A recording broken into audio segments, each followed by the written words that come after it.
इस तरह लगातार पीएम से लेकर सीएम तमाम लोगों के मैसेज आ रहे हैं, तेल बचाओ, सोना कम खरीदो, इसको लेके क्या आपका राय है? नहीं, ये जो ऑस्टेरिटी ड्राइव का आह्वान प्रधानमंत्री जी ने करा है और कैबिनेट के कल हमने निर्णय देखे, उससे एक बात साफ हो गई है कि संकेत मिल चुके हैं इजराइल और अमेरिका की, क्योंकि आजकल हिंदुस्तान से ज़्यादा दोस्ती है। और इजराइल और अमेरिका ने देखिए वैश्विक परिस्थितियाँ जो उत्पन्न करी हैं, इसकी आवश्यकता नहीं है। आज विश्व में शांति दूतों की आवश्यकता है। हर जगह कट्टरता को बहुत बढ़ावा मिल रहा है और इस पर संयम से आम जनमानस को भी सोचना चाहिए और लोगों को भी सोचना चाहिए कि विश्व में ऐसी परिस्थितियाँ जब जंग की हो जाती हैं, आम व्यक्ति पिसता है। तो इसलिए ये संकेत अच्छे नहीं है। अगर युद्ध होगा, आम इंसान पे बहुत बड़ी कठिनाई आने वाली है। ये राहुल गांधी जी ने मार्च में ही कह दिया था।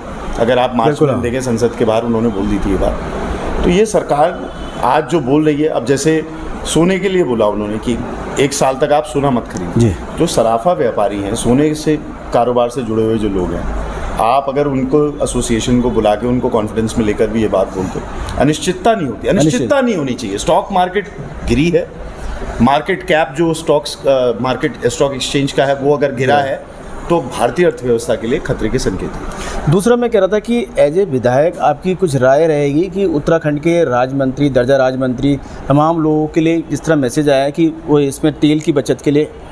नहीं, मेरी तो राय यही रहेगी कि अब तो वो समय आ गया। अब देखते हैं, अगर कोई संकट, अगर ईश्वर ना करे संकट आए, लेकिन जब संकट का समय आएगा, ठीक है, आप बातें बोल रहे हो, कर रहे हैं चीज़ें, संकट का समय आएगा तो हाथ बढ़ाने का समय है। लोगों की, आम व्यक्ति परेशान अगर होगा, उस समय कितने लोग बाहर निकल के आते हैं, देखने लायक हो। सर, आखिरी सवाल, नीट का जो पेपर लीक हुआ है उसको लेके विद्यार्थियों के लिए कुछ मैसेज? नहीं, मैं नीट के विद्यार्थियों के लिए, अभ्यर्थी जो हैं उनके लिए भी संदेश है और सरकार के लिए भी। सरकार की देखिए बहुत बड़ा फेलियर है, कितनी बारी पेपर लीक हो चुके हैं। और नीट की परीक्षा में मैं कल भी देख रहा था, अब 2 अभ्यर्थी अगल बगल में बैठे हैं। एक अभ्यर्थी ने 2 साल कड़ी मेहनत करी है, उसने तैयारी करी है और 750 में से 620, 650, 670 नंबर लाने का उसने जब पेपर दे दिया, उसने कहा कि मेरे इतने आ गए। उसके बगल में ही अरबपति, करोड़पति परिवार की बच्चा बैठा है जिसने पेपर खरीद लिया है।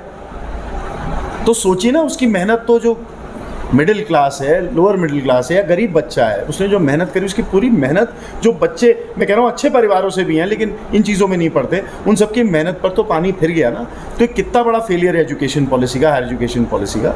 इस पर सरकार को अवश्य 21वीं शताब्दी है, 100 तरीकों से इसका संरक्षण हो सकता है, होना चाहिए। केरल में आपकी सरकार बन गई है और आज इसकी डेडलाइन दी है कि अभी थोड़ी देर में तक हो जाएगा क्लियर, इसको लेके कुछ कहना चाहिए? नहीं, बधाई देता हूँ मैं, तो वहाँ पे बहुत बड़ी जीत हुई है हमारी। और अभी वो सरकार का दावा पेश करने कौन मुख्यमंत्री बनेगा उस पर चल रही है। वहाँ पे नेतृत्व हमारा जो दिल्ली का तय करेगा, वो सब कुछ। अच्छा, उत्तराखंड में आप लोगों की तैयारी कैसे चल रही है? चुनाव नज़दीक है। नहीं, हमारी देखिए लगातार तैयारी चल रही है। हमारे हर विधानसभा में देखिए हमारे लोग बहुत सक्रिय हैं और कांग्रेस का जो संगठन है, चाहे प्रदेश का हो, चाहे ज़िले का हो, चाहे महानगर का हो, चाहे ब्लॉक स्तर का हो, वो लगातार लोगों की मदद में लगे। और अगर आप निर्वाचित लोग भी देख लें, यहाँ पे हल्द्वानी जैसे अगर नगर निगम है, उसमें आप देखिए कितने कांग्रेस पृष्ठभूमि के लोग निर्वाचित हैं।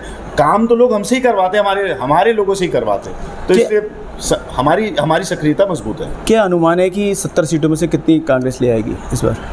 ये तो जिस दिन वोट पड़ जाएगा उस दिन आप मेरे से पूछ लेंगे तो मैं आपको विश्लेषण सहित ये दे दूंगा। अभी कुछ भी कहना बहुत जल्दबाजी है, लेकिन फिर भी मेरा यह मानना है सरकार बनाने जाए। Thank you.